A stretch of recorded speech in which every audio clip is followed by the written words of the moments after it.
عليكم ورحمة الله وبركاته. أعوذ بالله من الشيطان الرجيم.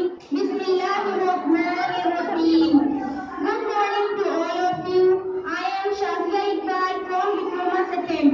Good morning to all of you, my respected teachers, principal ma'am, and all honorable guests and all my dear friends.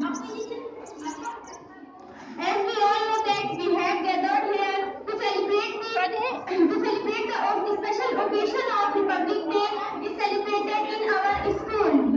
I would like to give my speech on this day in front of you. I am so excited to say something about Independence Day on this big occasion.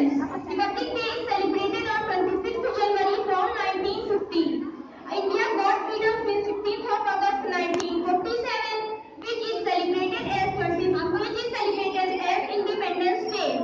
And on 26th January 1950, the Constitution of India came into force. So this day is celebrated as Republic Day. Republic means the supreme power of the people living in a country, and the only people has the right to elect there. So, India is a republic country where we people elect our leaders as Prime Minister, President, Chief Minister, etc. Our great Indian freedom fighters have struggled a lot to get our freedom back.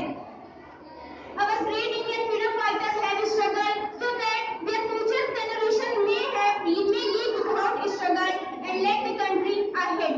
The name of our great Indian freedom fighter is Mahatma Gandhi, Subhash Chandra Bose, Pandit Jawaharlal Nehru, Chandrasekhar Azad, and many more of freedom fighters have struggled hard.